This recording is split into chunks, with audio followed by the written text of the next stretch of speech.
Me llamo Tori y tengo 27 años. 3 días antes de que todo cambiara, creía comprender la traición, la decepción y la crueldad silenciosa que puede existir dentro de las familias. Pero no tenía ni idea de lo profunda que podía ser una herida hasta que escuché las palabras que se repetirían en mi mente como una maldición que jamás podría silenciar. Déjala ir. No pagaremos la cirugía. Mi padre se lo dijo al médico mientras yo estaba en coma. Firmó la orden de no reanimación para ahorrar dinero. No la oí en ese momento. Por supuesto, estaba inconsciente, suspendida en algún lugar entre la vida y cualquier peso que la sobrepasara. Mi cuerpo conectado a máquinas que respiraban, medían y esperaban. Pero más tarde, cuando la enfermera de ojos cansados y voz temblorosa me contó lo sucedido, sentí esas palabras como si se me hubieran grabado en los huesos. Antes del accidente, mi relación con mi padre ya era frágil, debilitada por años de distancia emocional, sus fríos cálculos y la inconfundible sensación de que siempre era un gasto que lamentaba, en lugar de una hija a la que amaba. Aún así, una ingenua parte de mí creía que, al enfrentarse a la posibilidad de perderme, me elegiría. Esa ilusión se desvaneció mucho antes de que abriera los ojos en aquella cama de hospital. El accidente en sí fue repentino, violento y brutalmente común. Carretera resbaladiza por la lluvia, un camión que perdió el control, faros que estallaron en mi parabrisas como una última advertencia del destino, luego, oscuridad, sin dolor, sin miedo, solo ausencia. Mientras yo flotaba en ese silencio, mi padre estaba sentado en una oficina bien iluminada con un médico, no llorando ni rezando, sino negociando. Dinero, siempre dinero, el coste de la cirugía, la probabilidad de recuperación, la carga de los cuidados a largo plazo. Para él, mi vida se convirtió en una ecuación financiera, una responsabilidad que minimizar, y así firmó una firma, solo tinta sobre papel, pero lo suficientemente pesada como para decidir si mi corazón debía luchar si flaqueaba. Firmó la orden de no resucitar para ahorrar dinero. Cuando finalmente desperté, el mundo se sentía distante y apagado, como si hubiera regresado de un lugar que nunca debí ver. Mis músculos estaban débiles, mis pensamientos lentos, pero mi memoria estaba intacta. La enfermera dudó antes de decirme la verdad, tal vez esperando que estuviera demasiado desorientado para entender, pero la claridad llegó como una cuchilla. Pregunté una vez, luego otra, hasta que susurró la historia que claramente deseaba no tener que contar. Las palabras de mi padre, su decisión, su ausencia después. Algo dentro de mí cambió entonces, algo frío y aterradoramente tranquilo. Cuando desperté, no dije nada. No hubo lágrimas, ni gritos, ni una confrontación dramática como la que podría esperarse. La gente imagina la venganza como rabia, pero la mía nació de algo mucho más peligroso: silencio.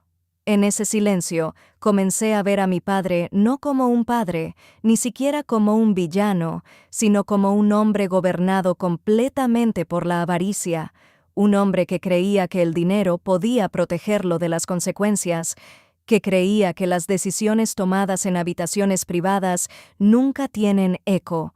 Lo que nunca entendió fue que las elecciones dejan rastros y los rastros se pueden seguir. A medida que mi cuerpo sanaba lentamente, mi mente se agudizaba, alimentada por la insoportable certeza de que mi propio padre había comparado mi valía con una factura de hospital y me había considerado demasiado costosa. Las visitas iban y venían, ofreciendo compasión y un consuelo vacío, pero él no. Quizás la culpa lo mantenía alejado, o quizás la indiferencia. En cualquier caso, su ausencia me decía todo lo que necesitaba saber. Pasé esas largas horas mirando al techo, repasando posibilidades, rastreando conexiones, recordando detalles sobre su imperio empresarial, las alianzas construidas sobre una confianza frágil, los acuerdos agresivos, los secretos que una vez había escuchado y descartado. Recordé cómo se jactaba de ser intocable, cómo se reía de quienes lo habían perdido todo, cómo trataba la ética como inconvenientes en lugar de límites. Y lenta, metódicamente, un plan comenzó a tomar forma, no impulsado por el impulso, no imprudente, sino preciso. Hice algo mucho peor que lo dejó en bancarrota en 24 horas. Pero esa parte de la historia, la parte donde el poder cambió y el hombre que puso precio a mi vida aprendió el costo de sus propias decisiones, no comenzó con gritos ni acusaciones. Comenzó con paciencia, con comprender la arquitectura de su mundo, con reconocer que los imperios construidos sobre la arrogancia a menudo se derrumban desde dentro. A medida que las horas se convertían en días y las máquinas a mi alrededor desaparecían gradualmente, sentí algo más fuerte que la ira apoderándose de mí. Determinación, una resolución silenciosa e inquebrantable. Mi padre había firmado un documento esperando que mi historia terminara en esa habitación de hospital, esperando que el silencio se tragara las consecuencias de su decisión. Nunca imaginó que despertaría, que recordaría, que actuaría, y sobre todo, nunca imaginó que la hija que consideraba demasiado cara, tan cara de salvar, se convertiría en la fuerza misma que desenmarañó todo lo que había construido durante toda su vida. 72 horas después de despertar, mi padre aún creía haber escapado del peso de su decisión. En su mundo, el dinero borraba la incomodidad, la influencia neutralizaba el escrutinio y el tiempo sepultaba las verdades incómodas. Pero mientras él se movía por las salas de juntas y las llamadas privadas con la misma confianza que lo había definido durante décadas, yo ya estaba poniendo en marcha algo que él nunca vería venir. Los hospitales son lugares extraños. La gente asume que solo sirven para sanar cuerpos. Sin embargo, para mí, se convirtió en un lugar de despertar mucho más allá de lo físico. A medida que recuperaba las fuerzas, también lo hacían recuerdos que antes ignoraba. Conversaciones en voz baja sobre empresas fantasma, tensas discusiones sobre responsabilidades ocultas y los patrones sutiles pero inconfundibles de un hombre que consideraba la legalidad una sugerencia flexible en lugar de un límite. El imperio de mi padre, pulido e imponente desde fuera, estaba plagado de vulnerabilidades que solo alguien lo suficientemente cercano podía comprender de verdad, y yo lo comprendía íntimamente.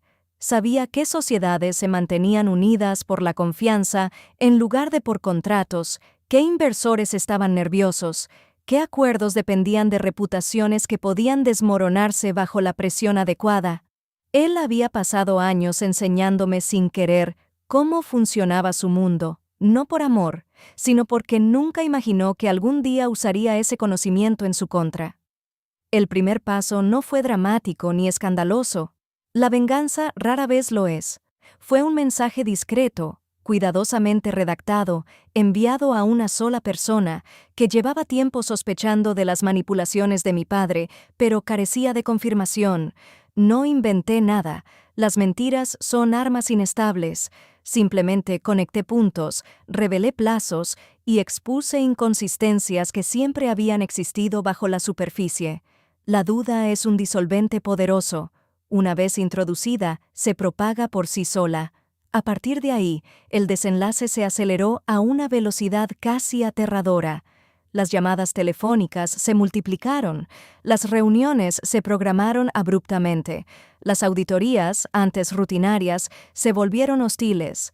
Mi padre, acostumbrado al control, de repente se encontró reaccionando en lugar de ordenar. 72 horas. Eso fue todo lo que se necesitó para que la sospecha se convirtiera en pánico.